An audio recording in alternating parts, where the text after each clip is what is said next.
thank everybody from the performers to the audience members for helping us keep Lit alive. This is our 10th one, and so we're excited to do it virtually with you.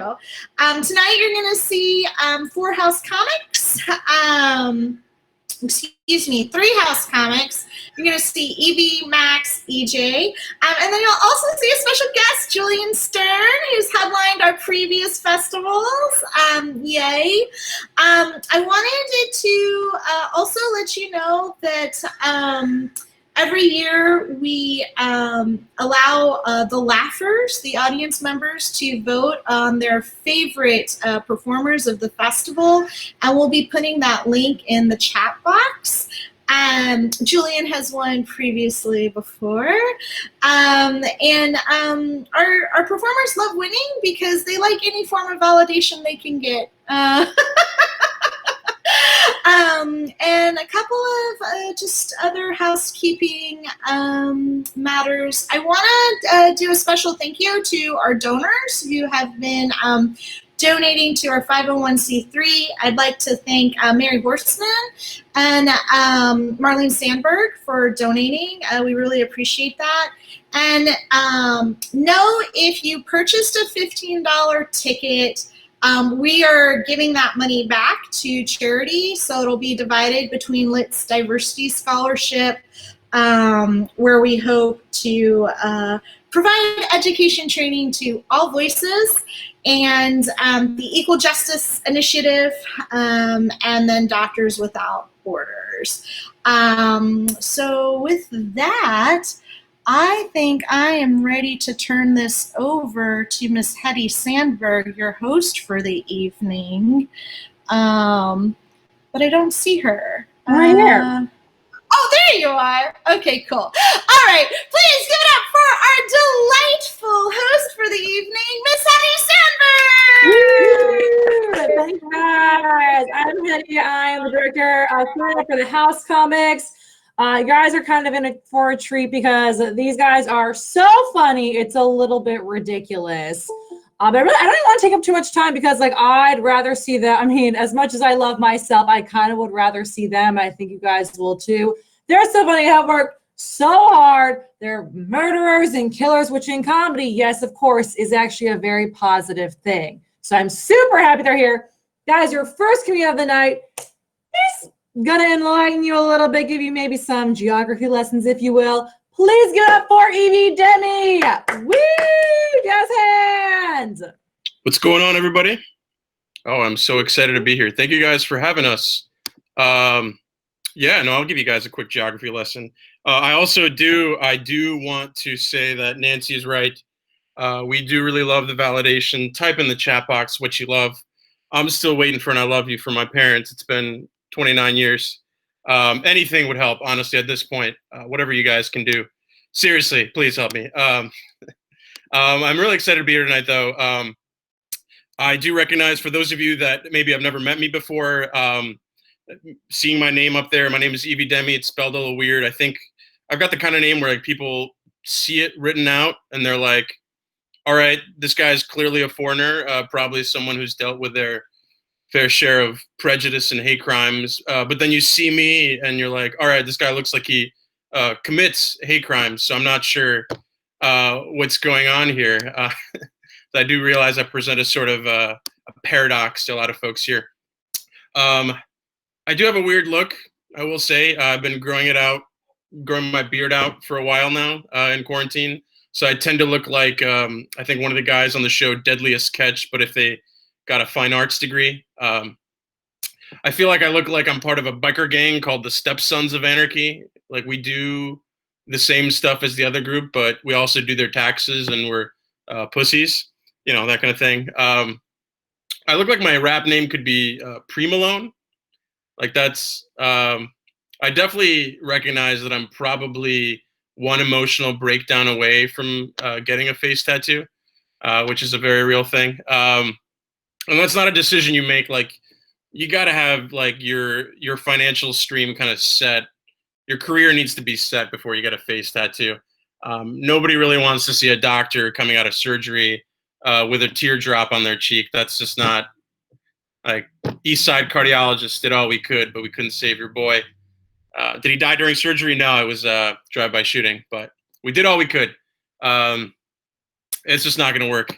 I think just personality-wise and both of my looks, I sort of have the vibe of like a dad that just got back from a camping trip with his son, where he had to explain why his mom left. Like, I hope that didn't hit too close to home with a lot of folks. Like, I've never been married, but I look and feel divorced. Like, does that make sense? I don't know. Like, I walk around with the pain and anger of someone that's been paying alimony for 15 years. I don't know. I think the nicest thing someone's ever said about sort of my looks is that I sort of look like Seth Rogen when he starts trying to lose weight for a role, which I think makes sense. Like, all right, he's hired a nutritionist, but he's clearly still snacking between meals. So sort of the look I go for. I was originally born abroad, so I'm originally from the country of Albania. Nobody really should know where that is, and as Americans, I'm confident you don't. It's in the Balkans in Eastern Europe. I don't really know how to describe to people like what it's like growing up in the Balkans, but I think one of the best ways I can is this short quip. Like, Mother Teresa is probably the most famous person from the Balkans. You guys have probably heard. She was Albanian. Mother Teresa loved being in the Balkans so much that as soon as she could, she moved to a rural, impoverished, disease-ridden village in India. And she said, you know, like, this is fine. This is good. I'm not coming back. I think that paints a pretty good picture. She essentially chose 70 years of just very painful bowel movements over us. So that's what it's like being from the Balkans. I think most people probably, like here in the US at least, got their first sort of big exposure to Albanians from Liam Neeson's movie Taken, where his daughter is kidnapped by international crime syndicate. In that movie, my people are the ones doing the taking. He then proceeds to basically spend like an hour and a half killing a third of our population to save one person. So I apologize if I have a hard time seeing who the real victims are in that film, but I don't know. Do you guys ever think you're like your dad loves you, but then you watch that movie and you're like, there's so much more he could be doing? I don't know. I feel like the best part of the movie for me was the part where you find out that the daughter's plans when she gets to Europe are to sort of travel around and follow U2 in concert with her friend. And I feel like at that point during the movie, like everyone in the theater, including myself, was like, she totally deserves what's coming. Like, she has everything coming to her that's about to happen. So I think there is like a sort of a sad reality to the movie in that Albanians actually in real life are also involved a lot in crime. Like, we're involved a lot in criminal syndicates and things like that. I think what's worse than that is like, we're not even the ones in charge. We're always like the henchmen, like always kidnapping the bridesmaid, but never the bride. Like, it's true though. You'll see like a room full of like Germans and Italians, and they're making the plans. And we're outside that room with a clipboard and an earpiece. We're essentially the bouncers of the criminal underworld. Just guys with like neck tattoos and sequins dragon t-shirts going, sorry, not on list, you know. Come back with evil chicks. Yeah, we'll talk. I hope it's not culturally insensitive for me to say, but I feel like all people from Eastern Europe just like sound evil. Like, have you guys ever been on the phone with someone and you could just tell by the cadence of their voice that they definitely have a facial scar? Like, that's what calling home is a lot like for me. It's like, Jesus Christ, Grandma. Fine, I'll come over and visit. Just let the girl go, all right? If you could, just, we'll talk about this later. Just let her go, and we'll deal with that some other time. I couldn't really complain growing up. My parents actually grew up in a communist dictatorship. So Albania was run by a dictator for a long time. So a lot of what they experienced are things that I will never really experience growing up here in the States. You know, which sucks for them. I have empathy, but it sort of prevented me from, you know, enjoying my childhood and being petty. Like, I couldn't really complain. You know, like what can I come at them that they haven't seen before? Like, arguments were kind of tough to win. Like, Dad, I wish you wouldn't take my PlayStation away, man. Yeah. I wish they didn't take your grandfather away. Like, that's a tough argument to win any day. I mean, that day alone I had 2 free periods at school. These guys didn't have free people, so it's really tough for me to come back at it with anything really. They never really learned English as well as I can either. So anyone that has immigrant parents sort of understand you sort of shuffle them around like kids. A lot of the time you have to talk to them like kids. Like, put that down. We got to pay for that. Like, that's not food. Don't touch that. Where's that finger been, Dad? Feels a little demeaning, but it's out of love. It comes from a place of love. I'll say that growing up, obviously, as immigrants, we're kind of poor. We didn't have a lot of money. So a lot of my clothes were hand-me-downs, like things that just belonged to my grandparents and uncles, things like that. So which sucked back then because, like, it sucks. We're poor. But I realized I was getting cool for like the modern era. So like now everything I own from the old country is suddenly vintage, which is great. Like I have this old jacket that belonged to my uncle. Like the thing is stained and tattered, and it's got like a bullet hole in the back of it. The guy essentially survived a genocide in this thing. It's dry clean only, but it's already been ethnically cleansed, which is great. But now I wear this thing out and about, and I have guys in man buns stopping me everywhere going, "Hey man, where'd you get that? Goodwill, Salvation Army?" And I gotta say, "Hey Caleb, man, I didn't ask for his name, by the way. I was just positive that's what it was. That's offensive to me and my people. This is the War Crimes collection, Urban Outfitters. You know, you gotta recognize the style." I hope folks have been sort of managing the quarantine and as best they could. I think my least favorite thing, the hardest thing for me to get over on this quarantine, is just sort of my quarantine look. Like, I'm growing out my hair, so, and obviously I'm not showering as often, so I have to wear hats a lot of the time, especially in business meetings. And I just don't like. I don't like. I can't really pull it off in any way. Like I sort of look like one of those Midwestern fraternity brothers that gets caught in like some grainy cell phone footage saying the N-word. Like, it's not a good look for me. I sort of have like this, his blood type is Monster Energy kind of feel. I don't know.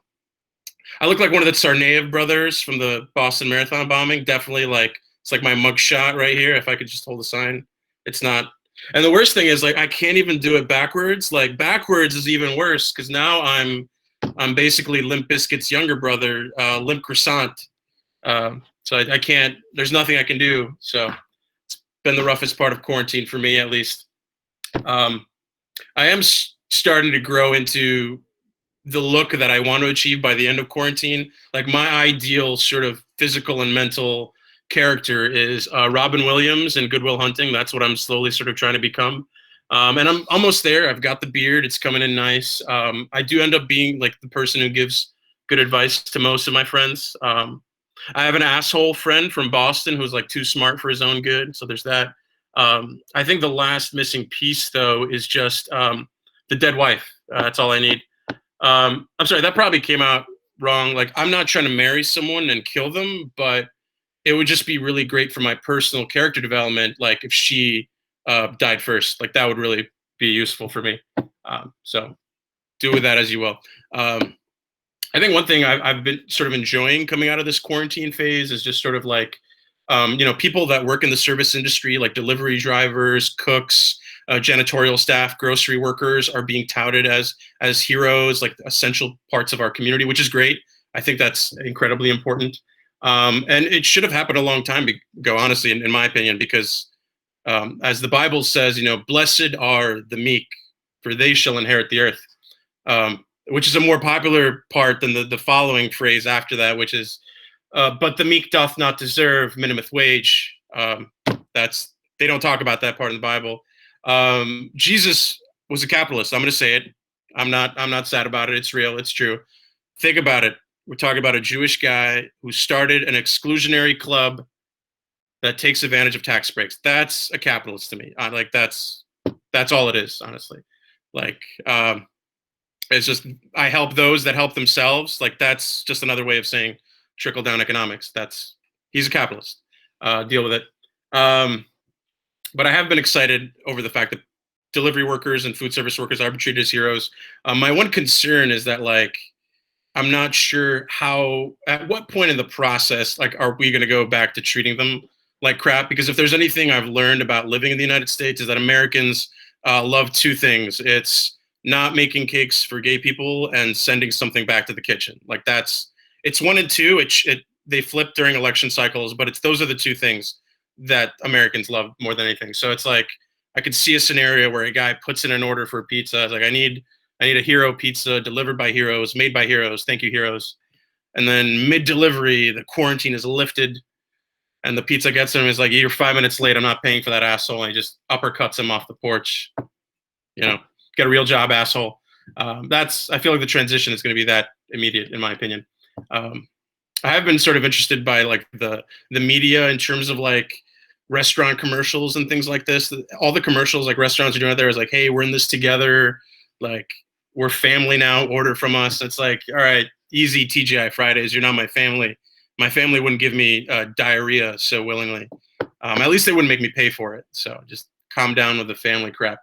I think another benefit coming out of this sort of situation we're in is just numbers kind of across the country for like mass shootings and school shootings are down in general, which is great. But it also like points to the craziness of the situation in that even complete psychopaths are like, I really want to kill innocent people, but like I don't want to get sick. Like, like I want to do my part to flatten the curve. Like I got to flatten the curve so I get a cleaner sight to my targets. All right, we'll get them in the fall semester, guys, when things open up. That's the situation we're in. Even complete serial killers are doing their part. I think that one thing, it wouldn't surprise you guys that I've missed going to coffee shops, which is I've got a mocha latte face anyway, so I feel like you guys aren't surprised by that. I think I sort of enjoy the process of getting coffee, but I will say I haven't liked what coffee shops have become through the years. Like it's just sort of a pompous show of people working on their novels and scripts in public.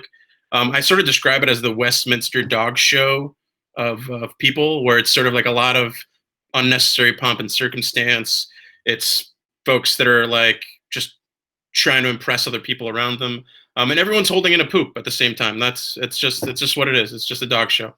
I think one thing that's leading to that problem is that it's got the lowest entry fee of any sort of venue on the planet. Like, what other location you could just pay $4 and they'll let you stay there for like 9 hours using their electricity?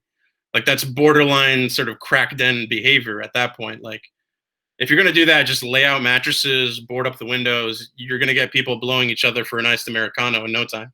So just roll with it.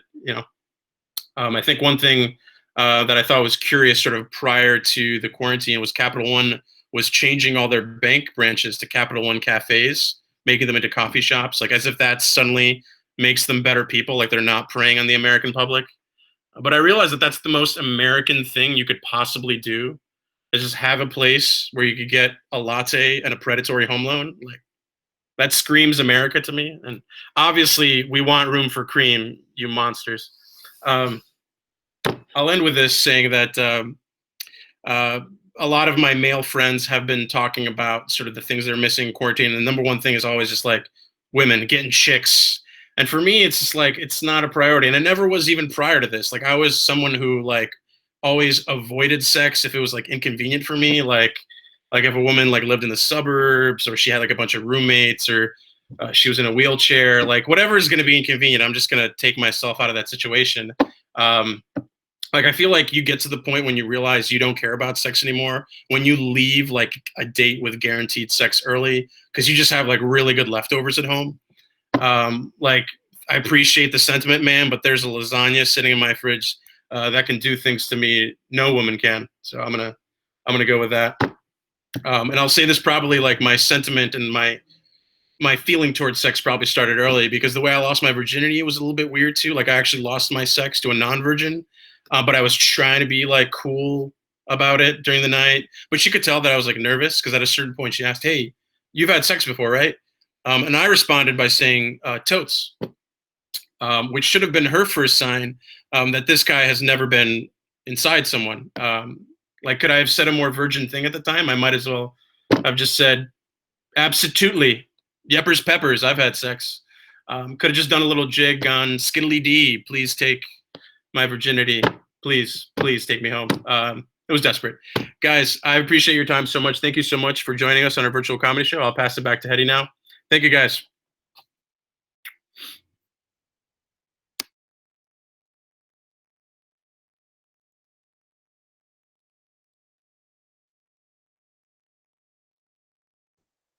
There. Oh, there we go. My mouse is like, I'm not gonna let you speak, and I was like, mouse, please. Sorry about that. Guys, jazz hands are clapping in the chat for Evie. That was so good. Thank you so much. Yeah, guys, I hope now when you look at a map, you're like, there's Albania. So someone ever comes on history, like, it's like, where is it? And like, now you're like, I know where it is, and I know a bunch of history about it, and I know about the war crimes collection. So let's go shopping, kind of thing, you know? Evie looks and feels divorced. I kind of want to look and feel like a mistress. I feel like that's a great idea, actually. Like, you get like the sex, you just like ruin someone's relationship, but like you like pay to like keep quiet, you know? Like that's actually pretty ideal if you ask me. I don't know. Evie's not really missing sex with a woman.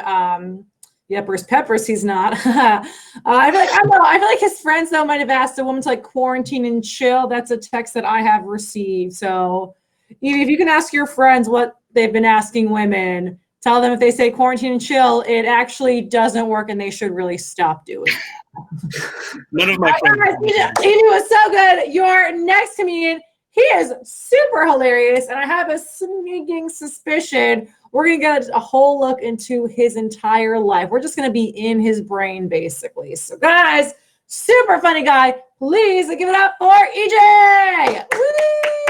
Woo! All right. Thank you guys so much. Of course, I look like I'm here to talk to you about Jesus. And I am. Later. It's quarantine. You know, we're watching a lot of TV, a lot of live streaming.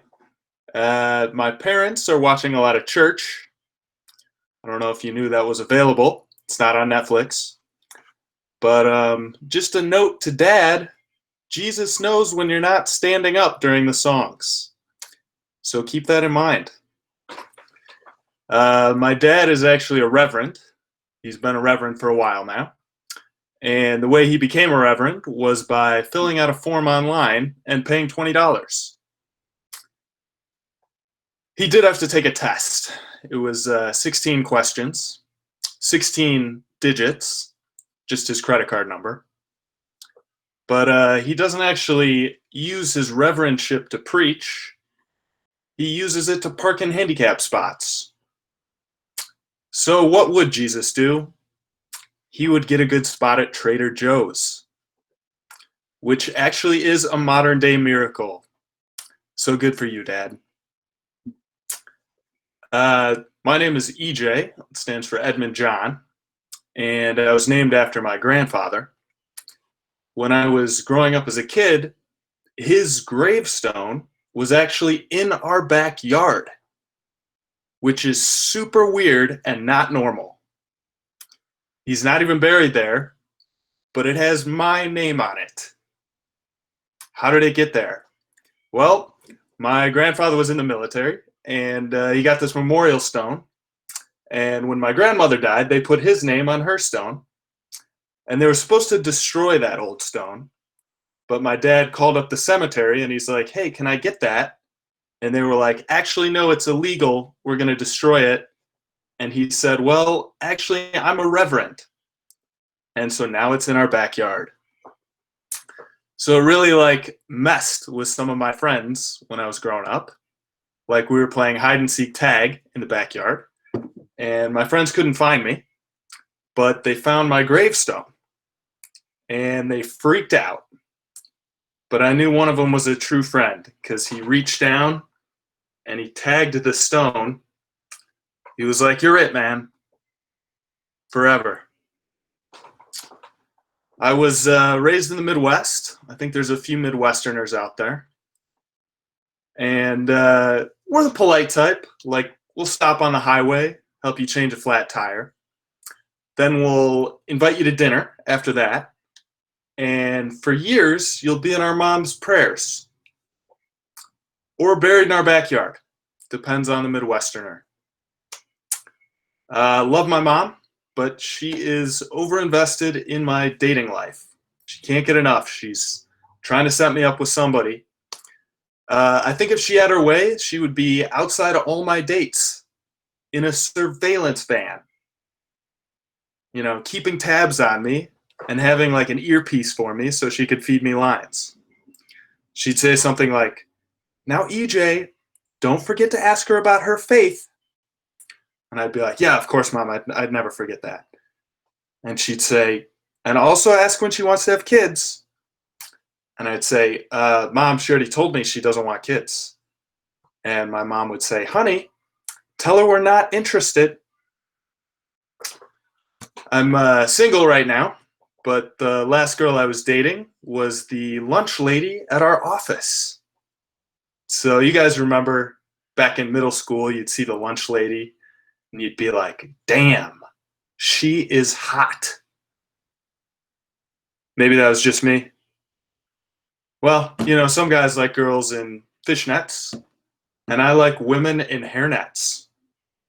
They know the way to a man's heart is through his stomach.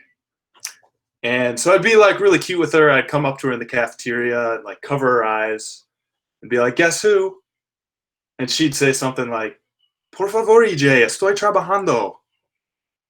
Which I think means, please, EJ, you're the cutest. I was raised Catholic, if you couldn't tell from my general persona. Anyone else raised Catholic in the crowd? I think there's a few. Yeah. It's a tough road. It's a tough road. There's a lot of rules you got to follow. As an adult, you get to pick the rules. It's kind of a la carte. But as a kid, you got to follow them all. And I remember getting in trouble one time. I was in Catholic school. And the nun called home to my mom, which is never a good thing. And she said, Mrs. Horseman, I don't know how to tell you this, but today, while we were praying, your son was coloring horns on Jesus. Now, my mom's a strict Catholic. She wouldn't have any of that. So she brought me into the backyard. She said, EJ, you look at your gravestone. Think about what you did. And I never colored again. I'm not Catholic anymore, but I think if you're Catholic, you should be committed to it. You know, a religion is important. There's a lot of cafeteria Catholics out there. They go to church twice a year, right? Probably once this year.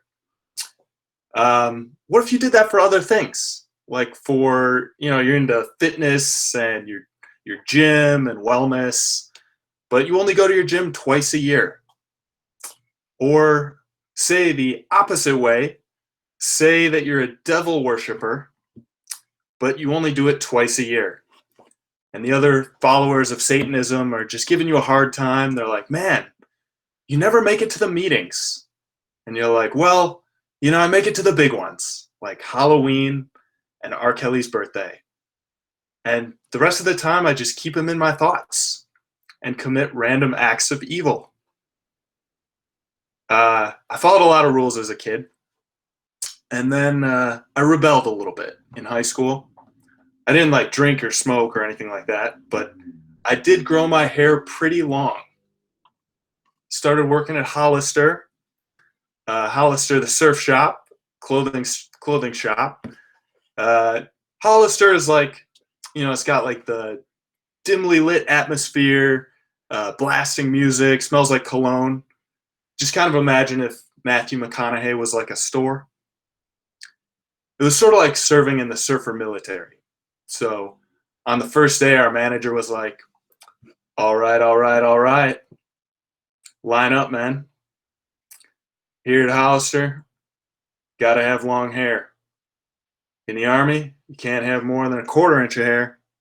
Here at Hollister, you got to have at least a 1/4 inch of hair past your shoulder. Let's start with a warm-up. Drop and give me 20 hair flips. I was like, yes, sir. And I went down and I was like, 1, 2. And he was like, now say the seasonal tagline. And I was like, be sure to check out our shorts. 3. He was like, you men all have to wear your standard issue puka shell necklace. Wear it with pride. And I was like, thank you, sir. This is my puka shell necklace. There are many like it, but this one is mine. Without my puka shell necklace, I am nothing.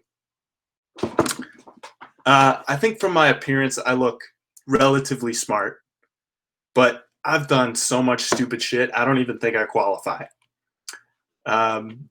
I don't know if you guys have seen the show Locked Up Abroad. It's about people who go to other countries and end up in jail. I could have been the star of that show, played by Benedict Cumberbatch.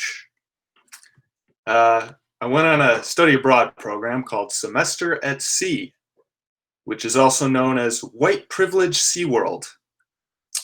And I decided I was going to sneak into the Forbidden City, which is one of the stupidest things I've ever done. I had a choice. You know, I could have gone to Spain. I could have learned the language and lived with a family. But I heard booze cruise, semester at sea. I'm 21. I have been training for this. So, sneaking into the Forbidden City. American idiots love anything that's off limits or involves trespassing, especially when they're drunk. We wanted to impress some chicks, right? Because women love criminals. I don't know if you knew that. But if you're going to do some stupid shit like this, you got to have your ride or die with you. And that's my buddy Jason. He was in for it. I could always go to Jason and be like, hey man, let's go rob a liquor store because I'm a little buzzed. And he'd be like, yeah. And after that, let's go to a bank. He was the kid that tagged my gravestone back in the day. Everybody's got a Jason. So we find the Chinese liquor store. We're stoked. We go inside. We can't read anything. You know, we don't speak a word of Chinese. We see all these bottles. We just pull one down. We're like, all right, this will work. The only thing we knew about that bottle was that it was 40% chance we were ending up in prison that night. We didn't care. We chugged it. From the way it tasted, it was probably what they used to clean the bathrooms. And we were instantly hammered. So we're like, all right, Forbidden City, here we go. We found it. And we could tell because there were cop cars, security cameras surrounding it. And we find a tree. We scale it. We're up to the wall. We see like total darkness down below. We're like, all right, we're going in. 1, 2, 3, we jump. We see like a tent right below us. We're like, all right, we're going to land right on that. We hit the tent and go straight through it. Hit the ground like disoriented, drunk, covered in dirt. We're like, dude, this is awesome. Just think about what the chicks are going to say tomorrow. We're in the Forbidden City. We're like running around, you know, trading pulls of this cheap vodka. And we find a hill to climb. We go to the top of it. And we figure out that the hill is called the Mountain of Accumulated Excellence, which is exactly how we felt, but was the furthest thing from what we were. So we're up there, like I'm barely holding on. I'm like holding myself up on a column, like we're looking down. I'm taking like a giant drunk biscuit, and we look down and we see red and blue flashing lights coming out of the gate. And we're like, oh fuck, is it Chinese New Year already? We got to get the fuck out of here. So we sprinted down that mountain and we jumped over the fence and like sprinted back to the hotel. We were like, damn, we were so close to becoming the next Otto, whatever his name was, that got caught in North Korea. Next day, we're on the tour. We're like bragging about it to everybody, especially the girls. We're like, yeah, we saw this last night, you know, private tour, evening tour, open bar. And the tour guide's like, all right, take a look ahead. Here is the Forbidden City. And it was not where we were. 30-foot stone walls, a giant moat surrounding the structure. Not where we were. And the tour guide is like, as you can see, there's no trees surrounding the structure. That was to keep out degenerates and thieves. And I swear to God, he looked directly at me and he was like, to keep them out of the Forbidden City. Turns out we were across the street in the gardens of the Forbidden City called the Imperial Garden, which sounds like where Jewish people go on Christmas Eve for dinner. I do love Chinese food. It's amazing, especially in China. It's so good. Here we have Panda Express. Like, I remember last night my buddy was like, you know, I think for dinner I'm going to have leftover Panda Express. And I was like, dude, Panda Express is already leftover quality. Like if you're gonna have leftover if you have leftover Panda Express, throw it in the trash. Even better, eat directly out of your trash can and get a similar result. There's no such thing as leftover fast food. Express is not how fast it gets to you, it's how fast it expires. That is Panda Express, but also it's so delicious. With that, thank you guys very much. I'm going to pass it back to Hetty. Woo! Yay! Jazz hands for EJ. Woo! That was so good. Loved it. I can say that yes, as a Jew, the Imperial Garden is delicious. So we love it. Thank you so much, EJ. Yeah, it's amazing. I feel like EJ, one day you're gonna actually make a tour guide at the Forbidden City, you know, like you're gonna apply for a job and be like, I was there. Just like you're gonna lie on your resume, basically, is what's gonna happen. Like, yeah, I've been there before so many times. Let's do that. Also, I have this thing, like, I'm pretty sure a lot of comedians usually start their sets like, I was raised Catholic. So there's some type of correlation. You might want to warn your Catholic parents about this. You're going to be a comedian one day and renounce your religion, apparently. All right, guys, we are here for the headliner. This guy, he's actually a headline at LITFest before, so we're so happy to have him. And he's also won a Laffer Choice Award, too. He is so funny. You guys are going to love him so much. Please give it up for Julian Stern. Woo! Hello. Can you hear me? Can you see me? I have no idea how this works. Great. I mean, I know how Google Meet works. We all do, right? I don't have, Hetty, what am I doing? 10 minutes? Is that right?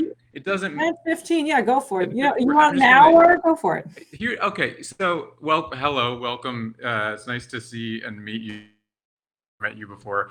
I've been doing what most comedians have been doing in quarantine, just making beats with my Logic Pro trial and working on a short film that's very dramatic about my relationship with my grandmother. That's very true.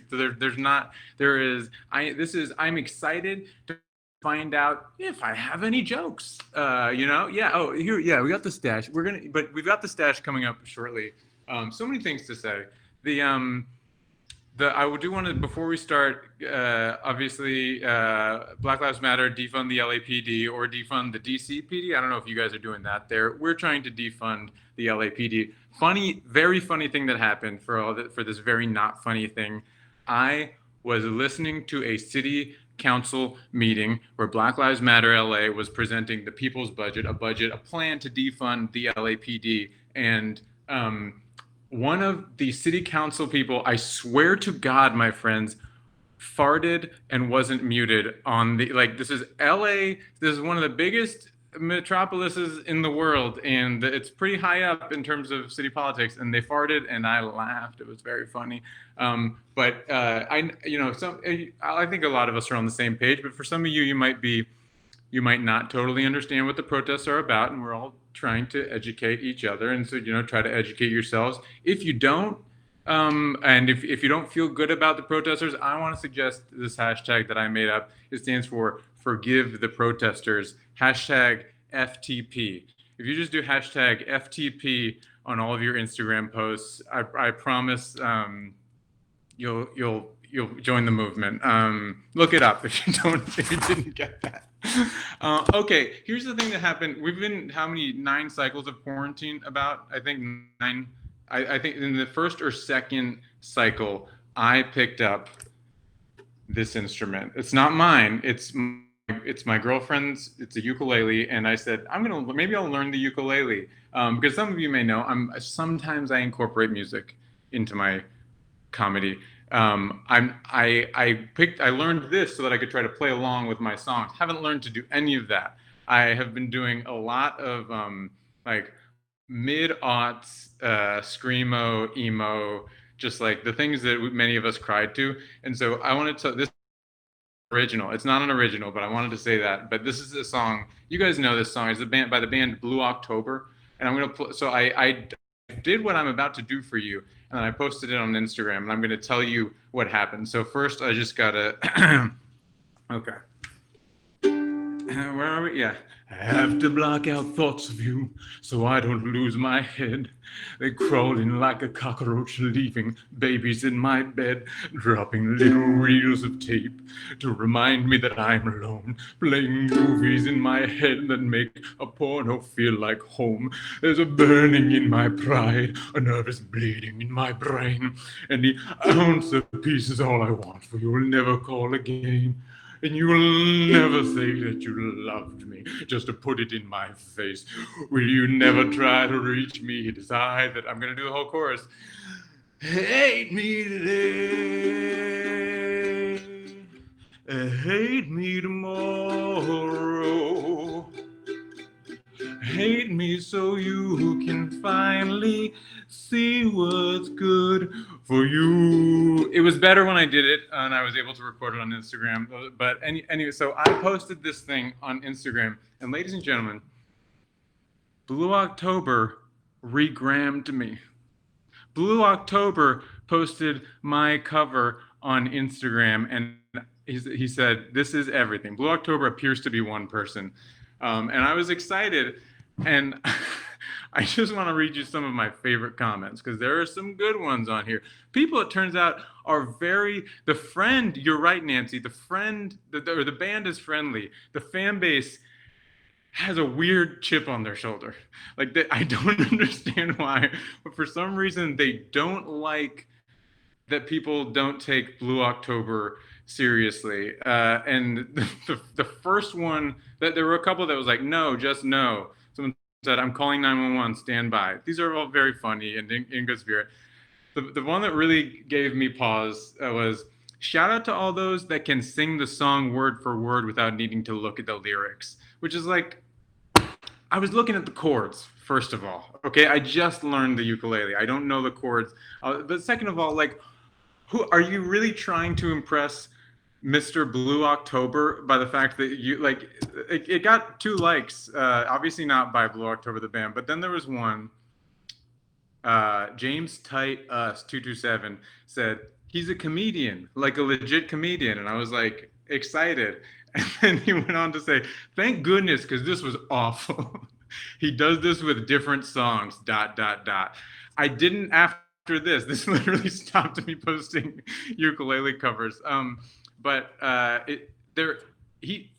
Mr. Blue October is extremely active on Instagram. Like, I had to scroll very far down to find this, and that feels weird because it's like he's like a macho dude with a lot of tattoos, but it's also like, if you listen to Blue October, they were just writing Instagram captions before Instagram. Like, all of those are just, and you can take any Blue October lyric and it's a perfect emo, like some sort of heart Instagram caption. So that was something that happened that wasn't awful like the rest of everything that's going on. I've also made some I'm looking at my notes. First I have hi. Oh, doodle page. But on my doodle page it's got hi, and then these are all premises. And these are all of these are premises. They're just things. If you don't do comedy yourself, a premise is an idea that you think has jokes after it. And so I have the premises, and we'll see if I have the jokes. We're seeing, we're finding it out.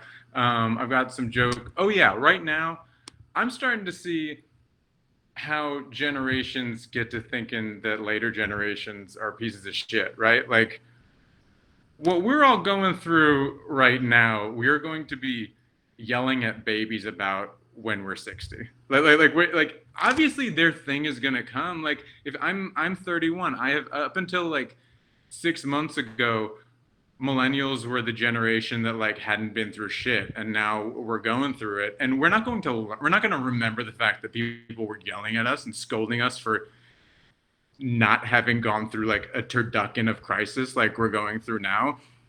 We're just gonna like pass it on. So abuse begets abuse. So just be nice to babies. I guess is that no, not gonna do. Here, I heard someone. This has nothing to do with anything. I heard someone say, probably on a podcast because I don't see people, right? Is that, oh, they're one of my favorite people, and like we shouldn't know if we're ranking people. None of us should know our favorite people. You know, like what about Gandhi? Like that guy that you enjoyed hanging out at the like playing cornhole at the day drinking party. I get invited to parties at the day drinking party 6 months ago. No, you know, that was like I said. Some of these are just premises. Some of them I have to work on. Here's another thing that I've done over the course of this. Oh, guys, Duolingo. This wasn't it, but I just got guilted by Duolingo. I don't know if you guys are learning languages on Duolingo. I'm in a wonderful, loving relationship, but occasionally I like having a little meet cute on Duolingo with, so like they have cartoon people that you speak with. And there was, I'm relearning French. Is any of this, I am realizing now I don't remember the French to tell you the rest of the joke. I warned you. Also, my mom is here. I forgot that until right now. My mom is, even when I'm doing it digitally, my mom's like, oh, you got a show in DC, I'll come through. So shout out to Alexa Stern and maybe Gunther and Molly. I don't know if they're still here, but I'm terrified for 3 different reasons why they are. But what I was gonna say before is I've been creating words in quarantine, and my girlfriend and I they have entered our lexicon. We use it all the time. These 4 words actually. The first one, escúchame, which so it's close to the Spanish word escúchame, which I learned when I was watching Narcos, and I thought escúchame is one of the greatest words of all time. But I was using it for excuse me, which escúchame means listen to me. And the other great word that they had in Narcos was viceministro, vice minister, because vice minister is one of the characters. So every now and then, someone wanted the vice minister to listen to them, and they said, "Escúchame, viceministro," and I loved it. It's a lot of great syllables put together in an interesting order, and that's great. So, but I couldn't keep using escúchame for excuse me because that's like disrespectful to the Spanish language, and so I changed it to escúchame. And you can use escúchame as hello. You can use it as excuse me. You can use it as where are you? Anything like that. And now I'm going to do the pronunciation guide. Especially with the mustache, will be good. Okay. Escúchame. Escúchame. Escúchame. Escúchame. Okay, that's escúchame. Thank you, Dave. And light up the comments.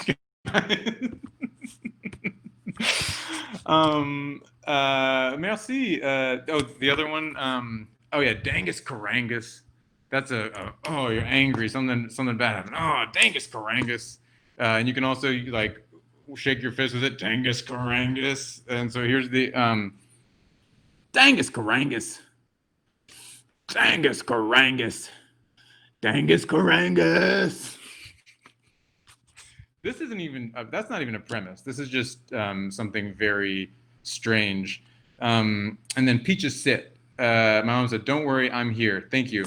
I think she's saying, don't be embarrassed. I'll be here for you, which is very nice. I appreciate that. Oh no, that's my sister, Molly. Molly, please do not jump in. Molly is wonderful, but you guys, she will pop off and you all can't handle it. I believe.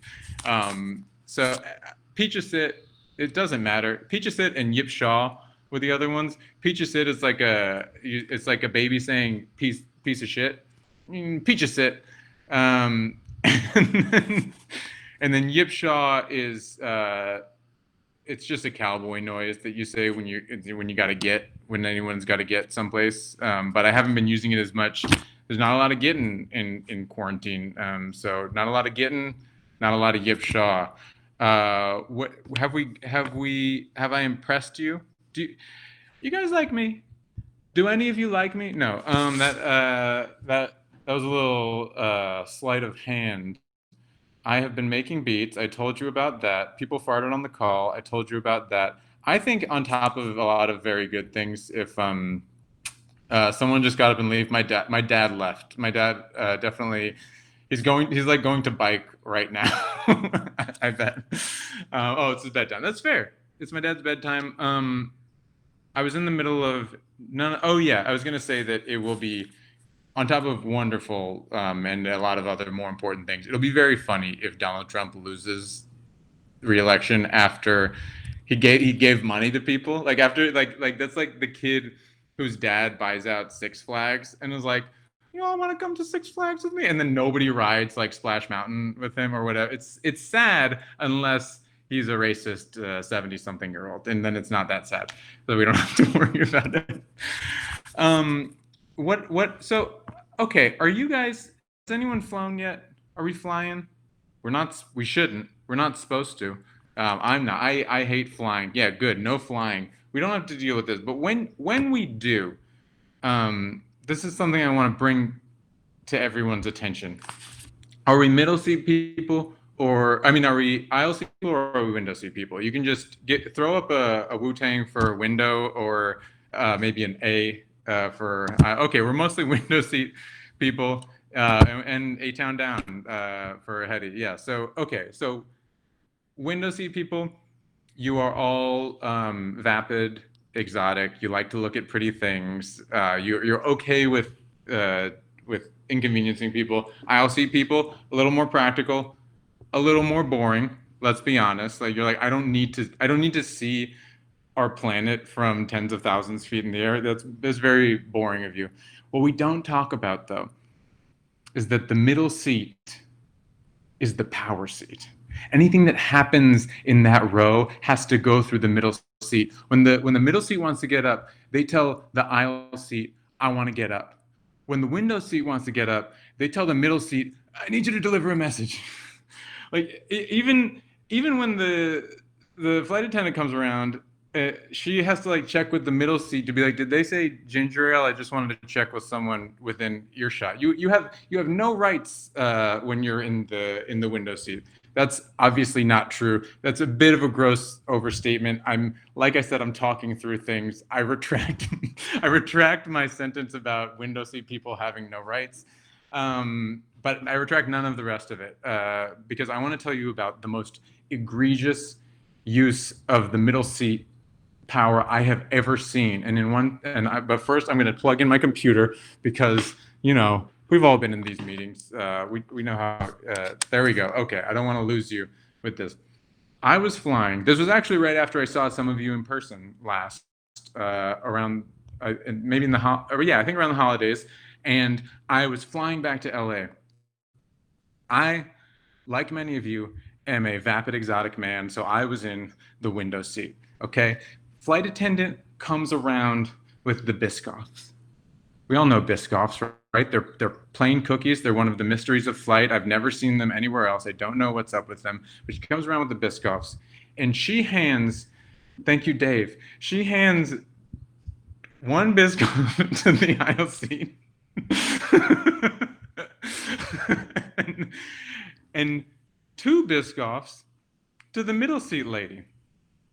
The clear intent is that middle seat lady is to take one of the Biscoffs for herself and hand me one of the Biscoffs. But what does she do? I'll tell you what she doesn't do. She doesn't just hand me one of the Biscoffs. She also doesn't keep them for herself. She hands me both Biscoffs and then says to the flight attendant, I'll have 2 also. She's making it look like it was my idea for us both to have 2 Biscoffs. She's making it look like I saw the flight attendant coming around and I was like, hey, listen up. Okay, the flight attendant's coming around. When she hands you 2 Biscoffs, you pass them both to me. And then you can go off the precedent that I set, and none of us has to directly ask for both Biscoffs. So it was absolutely gaslighting. It was Machiavellian. It was some of the coldest shit I've ever seen. I was terrified. And I realized the kicker is there's 2 Biscoffs in every Biscoff, guys. Between the 2 of us, me and this lady have 8 cookies. We're 2 adults flying through the sky who now have 8 cookies between us. And what did I do? I ate my cookies because, you find out what kind of man you are when someone hands you 4 cookies and makes it look like it was your idea. And I'm the kind of man that just says, "Oh yeah, I asked for these. So yum, thank you," and I ate them immediately. It was that's the Biscoff lady. It's I still think about her pretty much every day. Like I'm not worried about her. She's handling herself right now. She is handling quarantine. She's taking care of everyone in her neighborhood. In fact, it's probably better to be with her when the apocalypse strikes.